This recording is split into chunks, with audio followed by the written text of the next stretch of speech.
Ando, we're back again, mate. Great to be here. Very nice. Yeah, thanks to Mark Shooter and all his staff. It's great. Fantastic spot, and we're here to talk. We got the SANFL Total Recall brought to you by proud sponsor Peter Page, and it was actually Luke, who's a big fan of the show, comes most weeks. His birthday through the week as well, so happy birthday to Luke. He'll be watching, no doubt, as well. But we've got Dave Arnfield here to talk, and we're going to talk SANFL. SANFL, and he's a Port legend, and it's all from his hard work from being a fitness coach. I wouldn't go legend.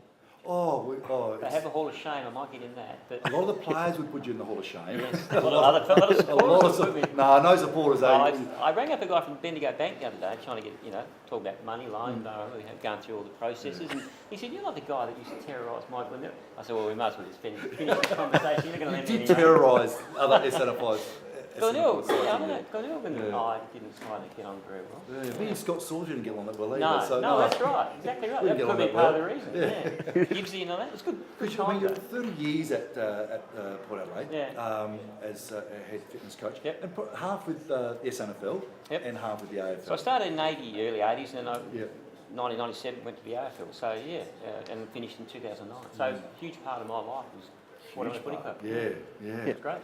we want to go back to the 80s and take everyone back. And can the SANFL back then to where it is now, what sort of big differences do you see today? Do you like the game more now, or do you think you wouldn't mind seeing it go back a little bit? Yeah, the obvious things, crowds and things like that. Obviously, when the two AFL sides are in the competition, that's going to lessen. I look at it's just that the whole dynamic is different. The Port Adelaide Crows side, made up of listed AFL players. Port Adelaide not having its zones and things like that's all changed. So there's still the die-hard Magpie supporters that want to go and watch the Magpies win. I was there at Albion last week against Central. It was a fantastic game. The standard was unbelievable. They all playing that AFL.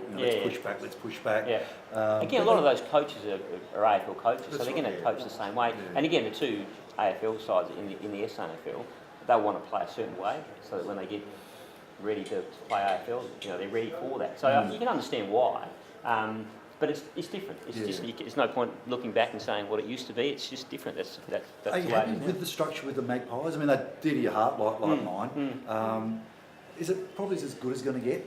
Probably. It's just hard though. Yeah. When you got a captain of the Magpies who, when all the AFL listed players are available, can't get a game. Yeah, it's unreal, isn't it? Say what's going on there. Yeah. Look at the big picture though. If it's best for the AFL team, then that's the way it is. So again, life's different. It's just the way it is. Life's different. That's right.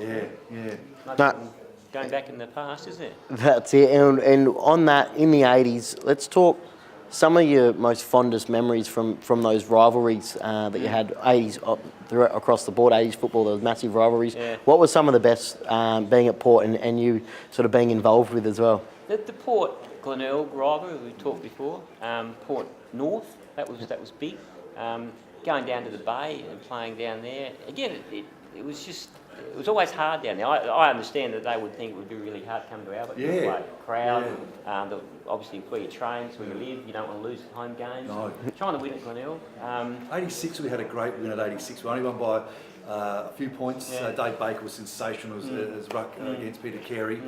I reckon they closed the gates at about 1:30. Yep. It was jam-packed, absolutely jam-packed. And we basically won with 30 seconds to go. So I'll never forget the tragedy around Anthony Williams dying and going up to Norwood. He died on the Friday and we played on the Saturday. The place was packed. We were getting belted at half time. Jack just brought everyone in and said, this is the Williams family. They're going to be home. They're going to be listening to this on the radio. And we ended up winning just last kick of the day. At the parade. At the parade. It was just we went back to the Williams. All the players went back to the Williams place after. It was a really sad moment, but just you never forget those moments. Jack, a great coach. Great coach. Yeah, he got the best out of people. We won premiership. We weren't necessarily the best side. He put a belief into players. It was a double-edged sword. We believed, or they believed, that they were good enough. Opposition sides would think, here we come, here they go, here they come. They'd start to panic. But absolutely. He could never. You'd never read a book on Jack's coaching. It was all gut, a lot of gut feel. He had that sense of how to get the best out of people. the '84 grand final when Scotty Hodges went, he was going to take him off. Yeah. He thought, no, I'll leave him on, and Scotty, history's history. Yeah, that's right. Yeah. Winning the game. So it's just stuff like that. Just a legend. 10 premierships. I mean, and if it wasn't for that era, Port would never have got in the AFL. It would have been outside. Because it's funny on that because they done the greatest Port Adelaide team, and I got invited, which was really nice. I was in the top 44. Excellent. But what they ended up doing was they paired up with someone like Craig Bradley on Bruce Lie. Yeah. And Russ Lever, I'm not too sure who the other settlement was, and it was Greg Anthon versus John Carter. So I wasn't even gone. Really? What are you going to win that one in? That was like a booby prize, wasn't it? Really? It'd be hard to get in the top at Port Adelaide, the legends that they've had. Oh, look, to be in the 44, I just couldn't believe it. It was crazy. But to be on the wing against Jack, I knew that I must be right down that bottom to put it in there. Legendary player, legendary coach. Again, just. What about, you've seen great finals. I know that you saw the final last year against North and Norwood. I did watch it. I watched it. I did. Now, was that as good a game as you've seen in finals for the SNFL? Crowd was great. Great crowd, 40-something thousand. Yeah. But I thought the actual spectacle was great. They seemed to hold their centre half forwards and full forwards. And it was funny. I've been in Cairns for the last few years. Came back and had a coffee with Kari at the beginning of the year. We were talking about the grand final, and he was very confident that at 3/4 time that they were going to run over. Tough game, tough game. game. It just reminded me of those great grand finals in the 80s and 70s. It was a really tough game. And I think again, Adelaide Ovals, the redevelopment there, that's brought people back to footy. So when you get good crowds and a good game of footy, it's just the atmosphere is just fantastic. So it was great. So there is that. There were always going to be great grand finals. Any grand final, no matter what grade you play. It's great. So very true. And you've spent 30 years at the Port Adelaide Football Club. Some of the probably the biggest names or the most elite players you've seen come through the doors and had a bit of time with just a couple of those over that period. Well, I've got to say Ando for a start. Scott Hodges. One of the best, I got told. Well, that was from me. Exactly right. I'll tell you a story about him in a minute. Greg Anderson, no, sorry. Greg Phillips, Scott Hodges. There's so many. Nathan Buckley. Bucks. And he was only at the beginning of his career when he was playing. The flavour of the month at the moment, he is as well, isn't he? Doing changed a lot, hasn't he? He's changed his whole style. Mark Leslie, Bruce Abernathy. Tough. Obviously, I was there towards the end of Russell's career, but as a kid watching him, just legendary. You don't win 4 Magarey medals in that era if you're not a gun, and he certainly was. So Tim Evans, I mean, it's a hard question because you start thinking about the guns that you're lucky enough to be involved with. Really lucky, So again, it's just Craig Bradley right is place, another right one. time. Brian Cunningham's another one. Russell Johnson. Russell Johnson, he's a fantastic player. Junior will be listening, but I wouldn't put him Don't in. put him there. He's watching. We'll get him on, and he'll put him field number one. Talking about sack coaches. Let's talk about him. You're talking about me. I want to hear more about this story about Ando. Ando came back, so he was Essendon, came back. We were doing triathlons, just one pre-season. Right, so Ando's come back, fit as anything.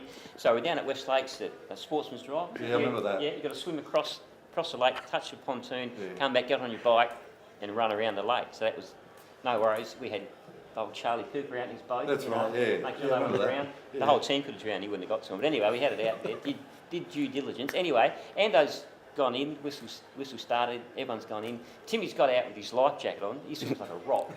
Ando's got out just before him. Anyway, Ando's come out, and it's a race, like we're timing it, it's full on, get out and go. So Ando's wandered out of the lake, walked up to his bag, picked out the white zinc, it was white zinc, and started just putting it on his nose. And I'm screaming at him, Ando, what are you doing? Like, this is a race. He's just getting the... it's sun cream. No, it was 4 o'clock, there's no sun around, but anyhow, so off he goes. It's all the look. I remember the bike, Abba's rated everything, so he went out and bought the gun bike, and someone, I don't know who, video, I got vision, it must have been a support of the video, the session. Anyway, I saw the video. Abba's come flying around the corner on his great bike. Sets had a gun bike, he was a gun. Stephen Williams, he was just trying his heart out. Have you seen the bikes they all had? Exactly, except this one. Bakes has come around the corner, and on fair dinkum, he must have been on his mother's bike. Had a basket at the front. It's a funny He's bit just of coming around. Oh But my. he was a come back from Victoria, but all he wanted to do was get the zinc on his nose and just take it easy. I'll beat Greg So I'm Phillips. screaming at him, That's he's all I looking at the person, Scott. I only beat Greg Phillips. Oh my, that's Good fantastic. fun times, Fantastic. good fun times. Dave, thanks so much for joining us, and and again, just talking a bit about the SNFL and how it has changed. Yeah, it has changed, I think for the better. I think Yeah. the last few years and the last grand final, what do we say? It's one of the best. Yeah.